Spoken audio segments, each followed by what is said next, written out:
네, 오늘도 말씀 듣는 가운데 또 하나님의 음성을 듣고 돌아가는 시간 되시기를 바랍니다. 이제 우리가 생명나무 잔치가 한 주 앞으로 다가왔습니다. 그리고 다음 주부터 대림절 첫 번째 주일이 시작이 되고 이제 우리가 성탄절을 맞이하는 그런 기간이 시작이 됩니다. 이 기간에 우리가 예수님은 누구신가, 예수님은 어떤 분인가, 복음서의 말씀을 통해서 예수님에 관한 이야기들을 좀 나누는 그런 시간을 가지려고 합니다. 예수님께서 공생의 사역을 하실 때에 그 사역 현장의 분위기는 좀 어떠했을까요? 예수님께서 오늘도 우리 교회 사역 현장에서 일하신다면 이 교회 현장의 분위기는 좀 어떨까요? 마태복음, 누가복음 5장 15절 16절 말씀, 오늘 17절부터 시작되는데 그 바로 앞에 말씀을 보면 당시 예수님께서 말씀을 가르치던 그 사역 현장의 분위기가 이렇게 나와 있어요. 15절 16절 말씀 같이 한번 읽어봅시다. 예수의 소문이 더욱 퍼짐에 수많은 무리가 말씀도 듣고 자기 병도 고침을 받고자 하여 모여오되 예수는 물러가사 한적한 곳에서 기도하시니라. 자, 예수님의 소문이 더욱 퍼졌다는 거예요. 자, 앞에 말씀 보면 예수님의 소문이 퍼지더라, 소문이 퍼져나가더라, 그런 기사들이 계속 등장을 하는데 5장 15절에 와서는 예수의 소문이 더욱 퍼지더라 이렇게 이야기를 하고 있어요. 자, 그래서 어떤 일이 일어나고 있냐면 그 사역 현장에 수많은 무리가 모여들더라. 자, 그들이 무엇 때문에 이 자리에 모여들고 있을까요? 자, 여기에 보니까 두 가지 이유가 있습니다. 하나는 말씀을 들으려고, 예수님께서 성령에 충만하셔서 권위 있는 말씀으로 성전에서 가르치셨어요. 또 갈릴리 지역에서 가르치셨어요. 예수님이 그렇게 가르치시다 보니까 이것이 소문이 나서요, 사람들이 말씀을 들으려고 모였다는 거예요. 자, 그런데 또 한 무리의 사람들이 모여들고 있습니다. 보니까 자기 병도 고침을 받고자 하여, 예수님이 하나님의 능력으로 병자들을 고치신다는 소문이 지역으로 퍼지게 되었습니다. 그래서 갖가지 그런 병을 앓고 있던 사람들이 예수님께 병고침을 받으려고 모여들었더라. 자, 예수님이요, 이런 소문에 의해서 사람들로부터 아주 인기 있는 그런 교사가 되었습니다. 자, 하지만 예수님께서 원하시는 것은 조금 다른 것 같아요. 사람들이 막 모여올 때 그 사람들을 맞이하고 대접하고 그 사람들과 교제 나누고 이런 모습이 아니라 16절에 이런 모습을 보여주고 있죠. 예수는 물러가사 한적한 곳에서 기도하시더라. 자, 사람들이 말씀을 듣고 병고침을 받으려고 올 때 예수님께서는 분명 이 문제를 놓고 기도하셨습니다. 자, 무엇을 위해서 기도하셨을까요? 예수님이 말씀을 가르치실 때 하나님 나라의 복음이 그들에게 들어갈 수 있기를 위해서 기도하셨을 거예요. 그들이 병고침을 받을 때 그들이 어떻게 구원을 받았는지 그들이 깨달아 알기를 위해서 기도하셨을 거예요. 그래서 이곳에서 성령님의 능력이 나타나고 하나님의 뜻과 동행하기 위해서 예수님은 기도하셨을 것입니다. 자, 이제 본문의 이야기가 시작돼요. 그날도 예수님은 어느 집에서 사람들을 가르치고 있었습니다. 자, 그런데 이때에 어떤 사람들이 이곳에 있었다라고 17절에 우리에게 이야기를 해주고 있습니다. 자, 오늘 사건이 어떻게 시작되고 있는지 17절 말씀도 우리 같이 한번 읽어보겠습니다. 하루는 가르칠 때에 갈릴리의 각 마을과 유대와 예루살렘에서 온 바리새인과 율법 교사들이 앉았는데 병을 고치는 주의 능력이 예수와 함께하더라. 자, 하루는 예수님이 집에서 사람들을 가르치고 있었다는 것입니다. 아마도 하나님 나라의 복음을 사람들에게 전파하는 사역을 하셨던 것 같아요. 자, 그런데 그곳에 사람들이 모여 앉아 있었는데 어떤 사람들이 모여왔는가? 갈릴리의 각 마을과 유대와 예루살렘에서 온 바리새인과 율법 교사들. 자, 갈릴리 지역에서 예수님이 사역을 하셨는데 갈릴리 이 지역 사람뿐 아니라 자, 유대 각지요. 그리고 예루살렘. 예루살렘은 성전이 있고 이 나라의 수도인 그런 도시죠. 예루살렘에서 사람들이 모여왔더라. 그러니까 이 이스라엘 나라 안에 있는 그런 모든 사람들이 전국 각지에서 예수님의 말씀을 들으려고, 병고침을 받으려고 이곳에 모여왔더라. 그런데 어떤 사람들이 앉아있나요? 바리새인과 율법 교사들이 앉아있었다.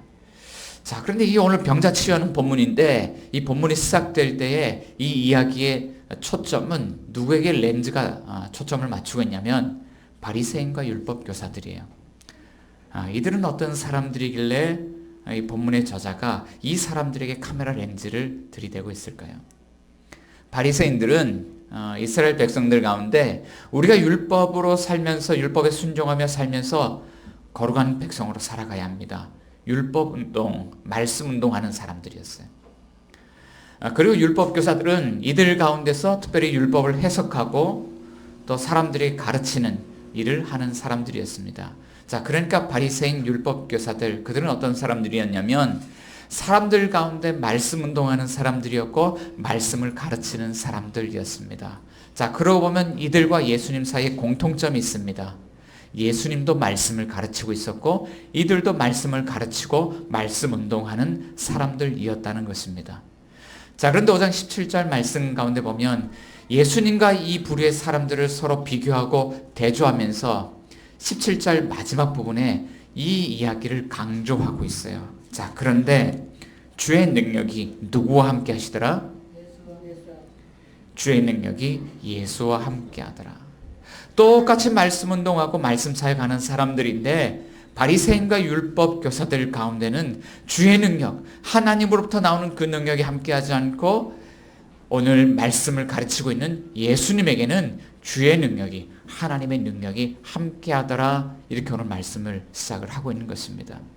자, 그런데 오늘 본문의 이야기가 시작되는 이 한 구절의 말씀은 우리에게도 매우 중대한 하나의 질문을 던지고 있습니다. 자, 우리도 살아가면서요, 자, 하나님의 말씀, 이 성경 말씀 붙잡고 살아가야 된다는 것을요, 너무나도 중요하게, 절실하게 잘 알고 있습니다.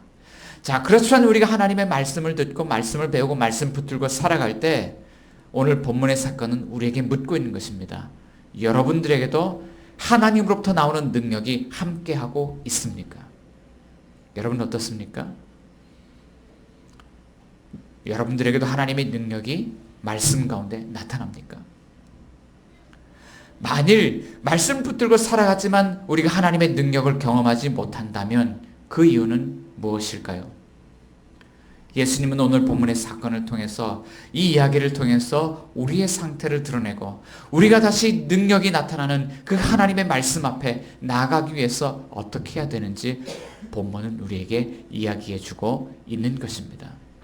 자, 이제 시작되는 이야기를 보면 오늘 본문 가운데 인간적인 어떤 노력, 인간적인 능력으로는 해결할 수 없는 하나의 문제를 가지고 예수님께 나오는 사람들이 있습니다. 어떤 사람들일까요?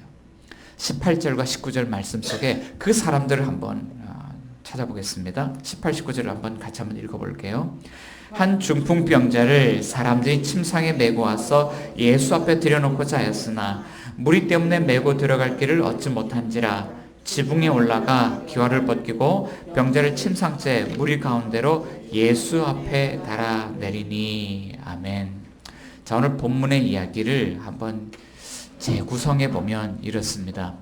어느 가정집에서 예수님 말씀을 전하고 있습니다. 그 가정집은 아마도 우리가 예배드리는 이 예배 공간 정도의 공간을 가진 그런 집이었던 것 같아요. 예수님이 앞에 서 계시고 많은 사람들이 이곳에 앉아서 말씀을 듣고 있습니다. 자, 그런데 갑자기 천장에서 부수수 하는 소리가 들리더니 천장에서 흙먼지가 떨어져요. 그리고 천장에 붙어있던 말라있는 그 진흙덩어리들이 사람들 머리 위로 우두둑 하고 떨어집니다. 자, 그러니까 사람들이 어떻게 하겠어요? 일제히 흙먼지가 떨어지는 지붕 천장을 바라보면서 뭐야 웅성거리기 시작합니다. 그리고 밑에서 흙먼지가 떨어지고 진흙덩어리가 떨어질 때 그 덩어리들을 맞았던 사람들이 뭐야? 그러면서 손으로 머리를 가리고요. 옆에 사람들을 엉덩이로 막 밀치면서 그 떨어지는 흙먼지를 피하려고 자리를 비키고 있습니다. 자, 그런데 계속 뭐 덜컹덜컹하고 흙먼지가 떨어져요. 자, 그러더니 지붕에서 틈이 생기더니 빛이 새어 들어오기 시작합니다. 그리고 어떤 사람들이 천장에서 지붕을 뜯어내고 있어요. 자, 지붕에 올려놓았던 그 평평한 나무 대들보들을 다 뜯어내고 그곳에 있는 갈대와 풀과 마른 진흙 덩어리들을 뜯어냅니다. 자, 그리고 그곳에서 한 침대를 끈으로 매달아 밑으로 내리고 있습니다. 자, 그리고 침대가 예수님 앞에 내려오죠.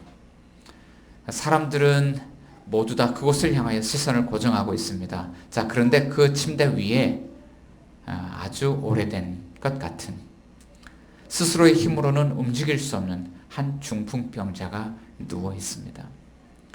자, 오늘날로 치면 앰뷸런스에 갑자기 뇌경색으로 인해서 쓰러졌거나 뇌졸중으로 인해서 쓰러진 한 환자를 응급실로 옮기는 듯한 그런 모습입니다. 자, 만약에 오늘날 병원에 이런 뇌경색이나 뇌졸중으로 쓰러져서 들어온 환자가 있다 그러면 병원에서는 매우 민첩하고 빠르게 그리고 환자의 상태를 정확하게 파악해서 응급처치를 시행하게 될 것입니다. 자, 만일 뇌혈관이 막혀서 뇌경색으로 들어왔다 그러면 1분이라도 빨리 지체하지 말고 약물을 투여해서 그 막힌 혈관을 뚫어줘야 합니다. 만일 뇌출혈로 인해서 이 병원에 응급하게 들어온 환자라고 한다면 그 피가 빨리 멎을 수 있도록 빨리 수술실로 옮겨서 응급수술을 진행을 해야 합니다. 자, 이렇게 의료진들은 이런 환자가 들어오면 매우 민첩하고 빠르게 움직여야 합니다. 자, 그럼에도 불구하고 이 병원에 있는 사람들이 이 환자에 대해서 반드시 파악해야 되는 것이 있어요. 그것은 이 환자가 누구인지를 파악하는 것입니다. 그런데 오늘 본문 말씀 가운데 보면 이 환자에 대해서 그리고 이 환자를 데리고 왔던 사람들에서 그 어떤 정보도 우리에게 제공하지 않습니다.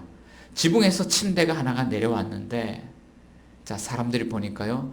자, 그저 한 중풍병자가 누워 있었다는 거예요. 자, 이 본문 이야기를 통해서 우리는 이 환자의 이름이 무엇인지, 직업이 무엇인지, 생활 수준이 어떠한지 우리는 전혀 알 길이 없습니다. 자, 그렇지만 우리는 이 환자에 대해서 알 수 있는 것이 한 가지 있어요. 한 중풍병자였다는 거예요. 침상에서 자신의 힘으로는 움직일 수 없었다는 거예요. 온몸에 마비가 오고 말도 오늘에서 말도 잘 못하고 침이 흘러도 닦지 못하고 자, 아주 그런 열악한 환경 속에 침대에서 오랜 시간 누워 있었던 그 환자. 자, 그가 한 중풍병자입니다. 자, 그런데 이 사람들을 데리고 왔던 사람들은 어떤 사람들이었을까요? 친구들이었을까요? 가족들이었을까요? 이웃들이었을까요? 자, 그런데 그들에 관해서도 오늘 본문은 우리에게 어떤 정보를 제공해 주지 않습니다. 자, 그렇지만 그들의 행동을 통해서 우리가 그들에 대해서 엿볼 수 있는 하나의 장면이 있어요. 그들은 이 환자를 고치기 위해서 수단과 방법을 가리지 않고 있다는 것입니다. 자, 그리고 한 지붕에서 이 침대가 내려올 때 아마 사람들은 이들의 몰상식적인 행동에 대해서 아마 비난하고 욕하고 정죄했을지 모릅니다. 자, 그렇지만 이 사람들은 사람들로부터 손가락질 당하고 욕을 먹고 비난당하는 일에도 서슴지 않습니다. 그것을 개의치 않고 있어요. 자, 이들에게 오직 중요한 것은 무엇입니까? 이 환자를 예수님 앞에 데려다 놓는 거예요. 자, 그러고 보면 아마도 이 사람들은 그동안 이 많은 일들을 겪어왔던 것 같아요. 자, 그리고 이들에게 남아있는 방법은 오직 한 가지입니다. 그들은 소문을 듣고 예수님께로 한 걸음에 달려왔는데 예수님을 반드시 만나야 하고 예수님만이 이 환자를 고칠 수 있는 유일한 방법이라는 것입니다. 자, 하지만 그들은 현장에 왔을 때 절망스러운 그런 상황인 것을 깨달았습니다. 예수님께로 나아가야 되는데 너무나도 많은 사람들이 예수님을 애워싸고 있는 거예요. 수많은 사람들이 예수님의 말씀을 듣기 위해서 예수님을 애워싸고 있었습니다. 그리고 그 옆으로는 수많은 병자들이 순번을 기다려가면서 예수님께 치유를 받기 위해서 쭉 줄을 서 있었습니다. 아마도 동남아시아에 있는 어떤 그 선교 현장에 가보면 자, 새벽부터 병원에서 환자들이 줄을 쭉 1km씩 이렇게 길게 줄지어 서 있는 모습과 비슷합니다. 연고를 한번 바르기 위해서, 알약 하나를 얻기 위해서 사람들은 긴 줄을 서 있습니다. 자, 그런데 이 아침에 이 사람들이 환자를 메고 이 현장에 왔을 때 목격한 현장의 모습은 그것이었습니다. 도저히 예수님을 만날 방법이 없어요. 그들은 생각합니다. 만일 우리도 줄을 서서 기다린다면 오늘 중으로 예수님을 못 만날지도 모르겠다. 자, 그리고 어떻게 할까 그들은 생각합니다. 이렇게 하자. 저 지붕으로 올라와서 지붕을 뜯어내고서라도 이 환자를 예수님 앞에 내려놓아야 되겠다. 자, 그런데 이 환자를 지붕을 뜯어서 예수님 앞에 내려놓았을 때, 자, 사람들은 비난을 퍼부었지만 예수님은 어떻게 반응하셨을까요? 자, 오늘 본문 20절 말씀 가운데 보면 예수님은 이렇게 반응하고 있습니다. 20절 같이 한번 읽어봅시다. 예수께서 그들의 믿음을 보시고 이르시되 이 사람아 내 죄 사함을 받았느니라. 자, 이 사람아 내 죄 사함을 받았느니라. 자, 그런데 NIV 성경을 보니까요, 훨씬 더 따뜻하게 번역이 되어 있어요. Friend, your sins are forgiven. 친구여, 내 죄가 사함을 받았느니라. 주보 안쪽 면에는 오늘은 제가 NIV 번역을 실어드리지 못했는데 지면이 부족해서 실어드리지 못했습니다. 자, 친구여, 그러면서 아주 따뜻하게 맞이하고 있어요.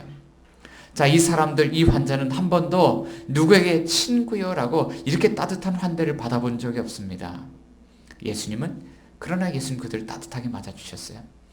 자, 그럼에도 불구하고 예수님께서 내 죄 사함을 받았느니라 라고 말씀하실 때 이 사람들이 이 고생을 해가면서까지 여기까지 온 그런 목적은 아니었던 것 같아요. 이 사람들이 원하는 것은 무엇일까요? 중풍병을 고치는 것입니다. 이 사람들도 이 중풍병 환자가 죄인이라는 것을 잘 알고 있었을 것입니다. 당시에 이런 병이 있으면 사람들은 이렇게 정죄했습니다. 죄가 있으니까 저렇게 됐지. 인생을 잘못 살았으니까 저렇게 됐지. 이렇게 생각을 했어요. 자, 그럼에도 불구하고 이들이 예수님께 온 목적은 죄 사함을 받기 위한 목적은 아니었고 병 고침을 원했다는 것이죠. 자, 우리도 주님 앞에 우리의 문제의 상황들을 가지고 나올 때가 있습니다. 그리고 그 문제를 해결하기 위해서요, 우리는 기도도 하고 말씀도 묵상하고요, 또는 이렇게 예배드리러 와서 목사님이 어떤 말씀을 전해주실까 귀를 쫑긋 세우고 말씀을 듣기도 합니다.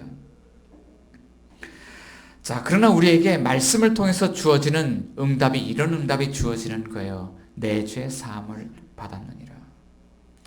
주님, 지금 나에게는 당장 나에게 급한 이 문제를 해결하는 것이 중요한데 주님은 왜 나에게 문제를 해결해 주시지 않고 왜 이렇게 말씀하십니까? 내 죄 사함을 받았느니라. 자, 만일 여러분들이 받은 응답이 내 죄 사함을 받았느니라 라고 한다면 여러분들은 문제의 상황 속에서 주님께 어떻게 대답하시겠습니까? 자, 그런데 오늘 본문의 말씀을 보면 문제는 이뿐만이 아닙니다. 회중들 사이에서 이 상황을 보고 또 다른 문제를 속으로 생각한 사람들이 앉아 있었습니다. 자, 본문 21절에서요. 그 문제를 이렇게 이야기를 하고 있어요. 같이 읽어봅시다. 서기관과 바리새인들이 생각하여 이르되 이 신성 모독하는 자가 누구냐? 오직 하나님 외에 누가 능히 죄를 사하겠느냐? 예수님께서 이 중풍병자에게 내 죄 사함을 받았느니라 라고 말씀하실 때 회중석에 앉아있던 어떤 사람들, 누굽니까? 서기관과 바리새인들이 마음속으로 이렇게 생각했습니다. 신성 모독이로다. 자, 그런데 여기서 보면 17절에서는 바리새인과 율법교사들이 앉아있었다라고 이야기를 하고 있는데, 자, 이 바리새인과 율법교사들 가운데 어떤 사람이 앉아있습니까? 서기관이 앉아있었다는 거예요. 여러분, 서기관은 어떤 사람일까요? 그도 역시 말씀을 해석하고 사람들에게 말씀을 가르치는 율법 교사였습니다. 그런데 그들이 가지고 있는 기능이 한 가지가 더 있어요. 자, 그들은 사람들에게 율법을 준수할 것을 요구할 수 있고, 만약에 그들이 준수하지 않을 경우에, 율법을 위반할 경우에 이 문제를 가지고 종교 재판의 회부에서 법적으로 이 문제를 처리할 수 있는 공식적인 권한을 가진 종교 지도자들이었다는 것입니다. 자, 그런 그들이 예수님의 말을 통해서 심각한 문제를 발견했죠. 바로 신성 모독죄입니다. 오늘날에도 어떤 사람들은 말 실수 한마디 한 것 때문에 책임을 지는 그런 경우들이 있습니다. 예전에 제가 아는 어떤 분 가운데요, 대화를 하다가 대화가 격해져서 상대방에게 조금 심한 말을 했다는 거예요. 자, 그런데 그 상대방으로부터 고소가 들어왔고요. 자, 이것 때문에 법정에 판결을 받게 되었는데 400만 원의 벌금형을 받았다라는 것입니다. 그런데 이것 때문에 너무너무 억울해서 저에게 억울함을 토로하는 그런 분의 이야기를 들은 적이 있습니다. 자, 우리는 말 한마디 잘못하면 여러 가지 법에 걸려서 책임을 져야 될 수도 있습니다. 이런 일들이 우리 사회에서 비일비재합니다. 자, 그렇다고 하더라도요, 자, 사람들이 이 말 한마디를 넘어가지 않는 것 때문에 자, 우리는 법적으로 책임을 지게 된다는 것이죠. 그런데 오늘 본문 안에 보면 이런 법적 권한을 가진 사람들 가운데 예수님의 이 말 한마디를 넘어갈 수 없는 사람들이 있었죠. 그들은 이렇게 생각했습니다. 신성 모독이로다. 자, 그리고 그들은 마음속에 무엇을 연상했을까요? 아마 성경 속에 나오는 이 신성 모독죄에 대한 판례들을 생각하지 않았을까요? 레위기서 말씀 가운데 보면 신성 모독죄를 저질렀던 일에 대한 한 가지 판례가 나옵니다. 레위기서 24장 10절 이하의 말씀 가운데 보면, 자, 여기에 한 혼혈 아이가 있습니다. 자, 이 혼혈 아이는 어머니의 이름이 슬로미시고 단 지파에 속한 그런 여인의 아들입니다. 그런데 이 아이가 가지고 있는 한 가지 문제점이 있습니다. 아버지가 애굽 사람이에요. 외국인이에요. 자, 그러니까 뭔가 문화도 조금 다르고 생김새도 조금 다르고 이 이스라엘 백성들 순수 혈통을 가진 사람들과 무엇이 조금은 다른 그런 아이였습니다. 자, 그러니까 이 공동체 안에서 함께 살아갈 때 어떤 문제가 발생하겠습니까? 그냥 순수 혈통을 가진 아이들이 이 아이를 자꾸 놀려대는 거예요. 자, 그러니까 어느 날 이 아이가 화가 났습니다. 그리고 다른 아이들과 싸움이 붙었어요. 자, 그러고 나서 돌아서서 이 아이가 한 가지 실수를 하게 됩니다. 여호와 하나님의 이름을 모독하고 저주를 하게 되었습니다. 자, 그리고 이 문제는 그 현장에서 바로 보고가 되어졌습니다. 이 아이가 하나님의 이름을 모독했는데 어떻게 처벌하면 좋겠나. 자, 그리고 율법을 가지고 옵니다. 자, 율법의 판례는 어떨까요? 레위기서 24장 14절은 이렇게 이야기를 하고 있습니다. 그 저주한 사람을 진영 밖으로 끌어내어 그것을 들은 모든 사람이 그들의 손을 그의 머리에 얹게 하고 온 회중이 돌로 그를 칠지니라. 레위기서 24장 16절은 또 이렇게 이야기합니다. 여호와 이름을 모독하면 그를 반드시 죽일지니 온 회중이 돌로 그를 칠지니라. 여러분, 이 사건을 대할 때 어떤 느낌이 듭니까? 억울한 면이 있지 않습니까? 이 혼혈 아이는 괴롭힘을 당한 아이지 않습니까? 학교에서 왕따를 당했던 아이지 않습니까? 만일 오늘 이런 일들이 일어난다면 우리는 우리의 판단으로 이 아이들을 괴롭힌 그 아이들을 혼내주게 될 것 같습니다. 자, 그렇지만 오늘 본문에 나오는 이 신성 모독죄는요, 자, 여호와 하나님의 이름을 모독할 때 온 회중이 그를 돌로 쳐야 되는 매우 무거운 그런 죄였습니다. 자, 그런데 오늘 이 자리에서 서기관과 바리새인들이 예수님이 하신 말씀, 내 죄 사함을 받았느니라는 이 말을 듣고 신성 모독이로다 라고 생각했다는 거예요. 자, 그리고 이 일을 실제로 법적으로 다룰 수 있는 서기관이 그 자리에 앉아 있었어요. 자, 그럼에도 불구하고 다행인 것은 아직 이 서기관들이 이 문제를 종교 재판에 회부하지 않고 있습니다. 그리고 이 자리에 앉아있던 어떤 바리새인 율법 교사들도 이 이야기를 마음속에서 끄집어내어서 말로 표현하지 않았습니다. 그렇지만 이 문제를 정확하게 꿰뚫어 보고 있는 한 분이 계셨어요. 누굽니까? 예수님이시죠. 자, 이 사람들이 마음으로 이런 것을 생각할 때 예수님은 서기관과 바리새인들의 마음의 생각을 꿰뚫어 보셨습니다. 자, 이제 예수님은 이 문제를 어떻게 처리하실까요? 본문 22절부터 24절까지는 이렇게 이야기를 하고 있습니다. 22절 가운데 보면요. 자, 예수님이 이렇게 먼저 마음의 생각을 드러내시는 거예요. 너희 마음에 무엇을 생각하느냐. 자, 그리고 이 마음으로 자, 이런 신성모독이라는 생각을 했던 사람들에 대해서 예수님이 질문하십니다. 자, 내 죄 사함을 받았느니라 하는 말과 일어나 걸어가라는 말 중에 어느 것이 쉽겠느냐? 여러분, 어느 것이 쉬울까요? 일어나 걸어가라가 쉽습니까? 아마도 예수님의 질문 속에는요, 예수님이 능력이 있으시니까 어쩌면 일어나 걸어가라가 쉬울 수도 있을지 모르겠어요. 자, 그런데 예수님의 말씀의 의도를 살펴보면 내 죄 사함을 받았느니라 하는 이런 말이요, 병자를 치유하는 것보다는 조금 쉽게 느껴집니다. 왜 그러냐면 죄 사함을 받는다는 건요, 이 말을 해도요, 죄 사함을 받았는지 안 받았는지 사람들이 알 길이 없어요. 이건 눈에 보이는 것이 아닙니다. 죄 사함을 받았느니라 그래도 그 사람 마음속에 죄가 있는지 없는지 누구만 아십니까? 하나님만 아시는 일이에요. 자, 그렇지만 병자를 고치는 일은 눈에 보이는 일이죠. 특히 이 한 중풍병자의 문제는 더욱 그러했습니다. 오늘날에도 이런 중한 중풍병자가 있으면 아마 병원에서 이 환자를 고치기 어려울 것 같습니다. 현대의학 기술로도 고치기 어려운 질병인데, 그래 그 당시에는 어떻겠어요? 이건 전혀 방법이 보이지 않는, 이 사람은 그냥 죽을 날만 기다리는 희망이 없는 그런 사람이었던 것이죠. 자, 그런데 예수님이 묻고 있는 거예요. 어느 것이 쉽겠느냐. 자, 그리고 이 문제를요, 사람들 앞에서요, 공개적으로 질문하고 있습니다. 아마도 사람들이 보기에는요, 죄 사함을 받았느니라 하는 것보다요, 이 사람들 고치는 게 훨씬 더 어려울 거야.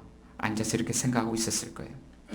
자, 그렇지만 죄를 사하는 일도 분명 하나님의 영역입니다. 그럼에도 불구하고 이 병자를 고치는 것이 더 어렵게 느껴진다면 이 병자를 고치는 일도 누구에게 속한 일이죠?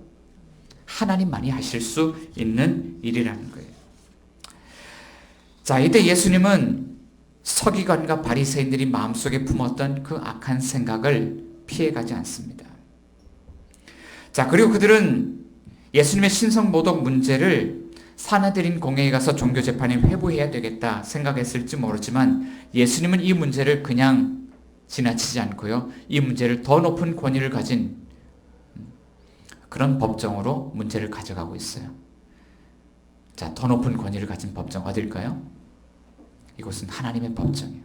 하나님이 친히 재판하시고 하나님 율법으로 공의롭게 심판하시는 법정입니다. 이곳에서 서기관과 바리새인들은 예수님을 신성모독죄로 고발한 고소자로 참여하고 있습니다. 자, 그리고 예수님은 피고소인으로서 변호인 없이 스스로 자신을 변호하면서 이곳에 피고인으로 참여하고 있습니다. 자, 그리고 자신이 변호인으로서 이 죄의 무죄를 밝힐 수 있는 이 고소권의 실마리를 이렇게 설명하고 있습니다. 이 사건의 쟁점은 이것입니다. 24절 같이 읽어봅시다. 그러나 인자가 땅에서 죄를 사하는 권세가 있는 줄을 너희로 알게 하리라 하시고 중풍병자에게 말씀하시되 내가 내게 이르노니 일어나 내 침상을 가지고 집으로 가라 하시매. 자, 여기서 예수님은요, 서기관과 바리새인들이 고소한 그것을 긍정해 줍니다. 어떤 긍정이냐면, 내가 만일 이 병자의 질병을 고칠 수 없다면 너희 말대로 나는 신성모독죄가 맞다. 그리고 나는 이 죄에 대한 책임으로서 너희들 손에 의해서 돌로 맞아 죽어야 될 것이다. 자, 그렇지만 예수님은 동시에 그들의 생각을 부정하고 있습니다. 그러나 내가 만일 이 중풍병자의 병을 고칠 수 있다면 그것은 하나님의 능력이 나타난 일인 동시에 이것으로 인자가 이 땅에서 죄를 사하는 권세가 있다는 것을 너희로 알게 할 것이다. 자, 만일 그렇게 된다면 나는 신성모독죄에 대해서 무죄가 입증될 것이고 오히려 너희는 하나님과 동등된 능력으로 이 병자를 고친 나에 대해서 신성모독을 가한 죄인들이 될 것이다. 자, 이것이 오늘 하나님의 법정에서 진행되고 있는 이 법안의 쟁점인 것입니다. 자, 이제 공개재판이 시작됩니다. 그리고 이 사건의 중심에 처음부터 치유가 거의 불가능한 한 중풍병자가 침상에 누워 있습니다. 그리고 이것을 구경하던 모든 사람들이 이 재판의 증인이요 배심 원단으로 참여하고 있습니다.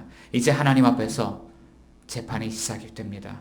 예수님은 피고인이자 변호인으로서 이 중풍병자에게 명령합니다. 내가 내게 이르노니 일어나 내 침상을 가지고 집으로 가라. 이제 결과가 어떻게 되었을까요? 본문 25절과 26절 말씀을 같이 한번 읽어보겠습니다. 그 사람이 그들 앞에서 곧 일어나 그 누웠던 것을 가지고 하나님께 영광을 돌리며 자기 집으로 돌아가니 모든 사람이 놀라 하나님께 영광을 돌리며 심히 두려워하여 이르되 오늘 우리가 놀라운 일을 보았다 아니라. 예수님께서 명령하셨을 때요. 자, 이렇게 이야기를 하고 있어요. 25절 보니까 곧 일어나더라. 한 번도 이 침상에서요 움직여 본 적 없는 마비 증세를 앓고 있는 이 중풍병 환자가 마비가 풀어지더니 곧 일어나더라. 자, 그리고 그가 평생 누워 있었던 그 침상, 어쩌면 죽을 때까지 평생 누워 있어야만 하는 그 침상을 들고 그가 일어섰습니다. 그리고 하나님께 영광을 돌리고 있어요. 그런데 이것을 목격했던 증인들, 자, 이 사람들 모두가 동일한 상황에 처했습니다. 모두가 하나님을 두려워하는 마음을 갖게 되었고 하나님께 영광을 돌리게 되었다. 성경은 우리에게 이렇게 말씀하고 있습니다. 자, 이 중풍병자의 처제는 이랬습니다. 평생을 중풍병자로서, 어쩌면 사람들이 비난하는 수치스러운 죄인으로서 하나님과 단절된 관계 속에서 한번 성전에 나가서 예배를 드려보지도 못하고 죽어야 할 그런 절망스러운 처지에 있었습니다. 그러나 오늘 이 현장에서 예수님을 통하여 드러났던 그 하나님의 능력을 인하여서 병을 고쳤을 뿐 아니라 죄사함을 받았을 뿐 아니라 그에게 예배가 회복되어졌다는 것입니다. 그는 성전에 들어가지도 않았습니다. 그는 하나님께 어떤 제물도 드리지 않았습니다. 그렇지만 예수님 안에서 그의 죄는 용서되었고 건강한 의인으로서 하나님의 영광의 임재 가운데 받아들여졌고 기쁨으로 예배할 수 있는 존재로 변화되었습니다. 자, 그러니까 이 재판장에서요 상황이 완전히 역전되는 일이 일어났어요. 예수님은 신성 모독죄에 대해서 무죄라는 것이 입증되어졌고요. 그가 하나님과 동등된 분이라는 것이 밝혀졌어요. 자, 그리고 동시에 예수님을 고발했던 그 고소자들에게 신성 모독죄라는 죄명이 씌워졌습니다. 자, 그렇다면 이 사건 속에서 누가 진짜 죄인이고 누가 진짜 하나님의 능력이 필요한 환자들이냐, 본문이 우리에게 묻고 있는 것이죠. 여러분 어떻습니까? 여러분은 주님 앞에 나아갈 때 침상에 누워있는 한 중풍병자와 같은 그런 부류입니까? 아니면 이곳에 앉아있는 바리새인과 율법교사들, 서기관 같은 부류로 오늘 예배에 참여하고 있습니까? 어떤 목사님이 저에게 이런 고충을 털어놓았습니다. 성경 공부하는데 참 성경 공부가 어렵다. 왜요, 목사님? 그랬더니 최근에 한 두 부류의 성도가 성경 공부에 참여를 했습니다. 1대1 성경 공부를 시작하는데 한 부류는 예전에 사역을 했던 사역자입니다. 그리고 또 한 부류는, 또 한 분은 최근에 가정이 깨어지고 이혼을 하는 바람에 심적으로 굉장히 방황하고 있는 한 자매였습니다. 자, 그리고 성경부가 시작되었는데 이 자매는 성경부를 시작하면서요 이 목사님에게 마음을 열고요 자신이 과거에 어떻게 살아왔는지를 털어놓기 시작했습니다. 사실 저는 교회 처음 나온 게 아니라 어릴 때 교회를 다닌 적이 있습니다. 그리고 청소년 때 교회를 다니면서 세례도 받았습니다. 자, 그런데 제가 방황하기 시작하면서 하나님을 떠났고 죄인으로 살다가 이제야 제가 하나님께로 돌아오게 되었습니다. 자, 그러면서 그동안에 있었던 그런 죄의 문제들을 나누었습니다. 자, 그러니까 어떤 결과가 나타나냐면 이 자매에게요 마음이 회복되고 삶이 회복되는 그런 놀라운 일들이 일어났어요. 자, 그렇지만 사역 현장에서 실패를 맛보고 사역 현장을 떠났던 한 사역자는요 이 성경 공부 자리에 나와서 목사님과 대화를 나누는데 마치 나도 알고 있어요 라는 표정을 지으면서 자신의 삶을 오픈하지 않습니다. 성경 공부를 한 번 하고 두 번 하고 세 번 하고 네 번 해도 그는 마음을 열지 않습니다. 그러면서 이렇게 생각을 해요. 나도 다 아는 이야기고 나도 나름대로 열심히 사역해 왔는데 다만 내가 운이 없어서 내가 이런 실패하는 사역자로 오늘 이렇게 되었노라고 불평을 하고 있습니다. 자, 목사님의 고민이 무엇일까요? 죄인됨을 고백하는 한 자매에게는 회복의 역사, 하나님의 능력의 역사가 나타나지만 자신을 감추고 있고 또 자신을 나름대로 괜찮은 사람이라고 포장하고 있는 이 사람에게는 회복이 일어나지 않는다는 거예요. 우리도 얼마든지 사람들 앞에서요, 우리의 수치스럽고 이런 것들을 감출 수 있습니다. 그리고 우리를 나름 괜찮은 사람들로 포장할 수 있습니다. 그리고 우리가 하나님의 말씀을 붙들고 살았던 사람이라고 하나님의 말씀으로 우리를 더 괜찮은 사람들로 포장할 수 있습니다. 오늘 본문에 보면 서기관과 바리새인들이 그랬습니다.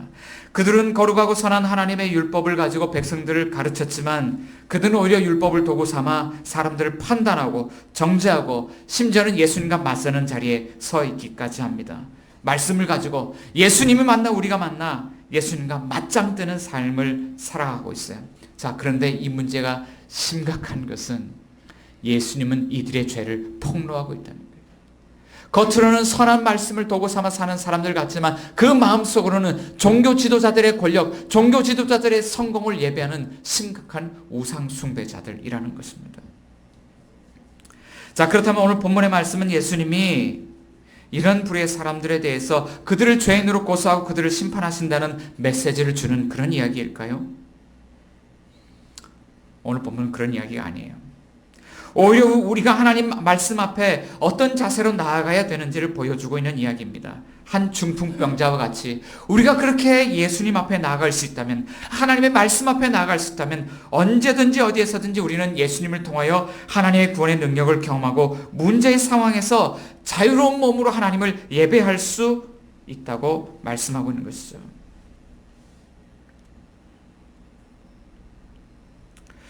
자, 우리는 어떻게 하나님을 그렇게 예배할 수 있을까요? 아직 본문에는 그 이야기를 다루고 있지만 앞으로 예수님께서 예수님 앞에 이런 한 중풍병자와 같이 이 사람들과 같이 나오는 사람들을 위해서 행하게 될 어떤 한 가지 사역 때문에 그렇습니다.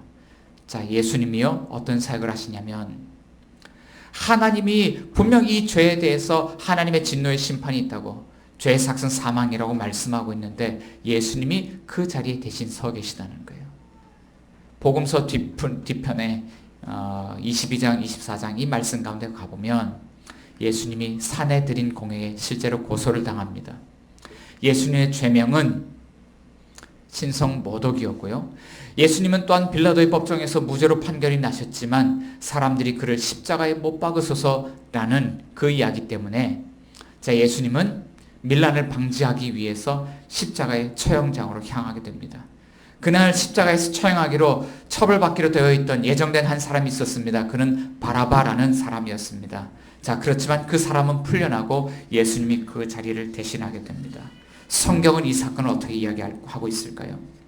이사야서 53장 4절 6절 말씀 가운데 보면 이사야 선지자는 미리 일어날 이 사건의 성격을 이렇게 말합니다. 그는 실로 우리의 질고를 지고 우리의 슬픔을 당하였거늘 우리는 생각하기를 그는 징벌을 받아 하나님께 맞으며 고난을 당한다 하였노라. 그가 찔림은 우리의 허물 때문이요 그가 상함은 우리의 죄악 때문이라.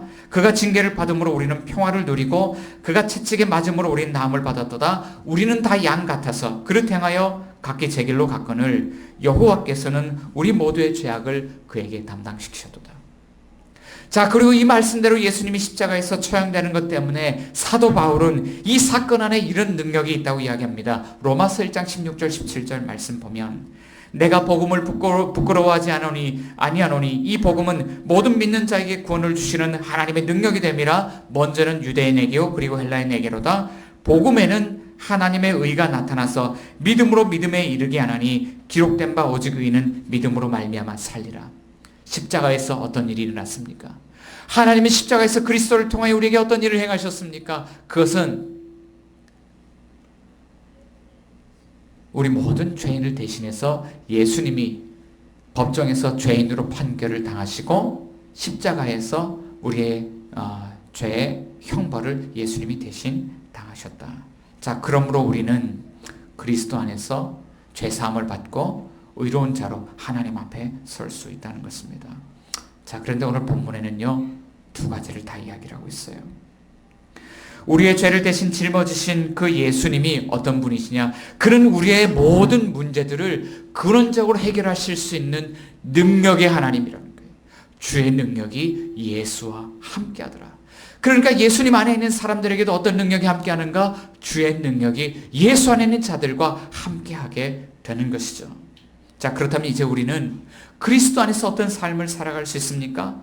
그리스도 안에서 우리의 삶에 많은 문제들이 있지만 그 문제들이 아니라 주님 앞에, 주님, 나는 문제를 해결할 능력이 없어요. 주님, 나는 죄인이요. 오직 나를 이 상황에서 건지실 수 있는 분은 예수님 당신밖에 없어요. 이런 자세로 주님 앞에 나아갈 때 우리는 죄사함을 얻을 뿐만 아니라 하나님의 능력이 우리 가운데 함께하게 된다는 것을 약속하고 있다는 것이죠. 그런데 본문 우리에게 묻습니다. 여러분은 오늘 하나님의 말씀 앞에 어떤 마음으로 나오셨습니까? 혹시 문제 해결해 주세요 이런 마음으로 나오지는 않으셨습니까? 혹시 예수님이 어떤 말씀하시는가 판단하려고 나오지는 않으셨습니까?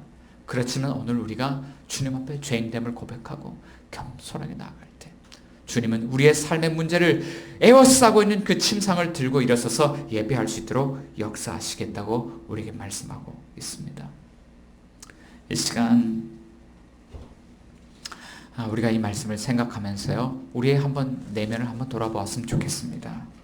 그리고 주님 앞에요, 한번 다시 결단하며 기도하는 시간을 가졌으면 좋겠습니다.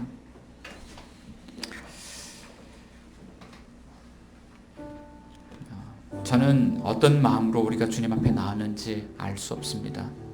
자, 그렇지만 우리의 마음을 꿰뚫어 보시는 분이 계세요. 바로 주님이십니다. 그 주님이 저와 여러분들에게 묻습니다.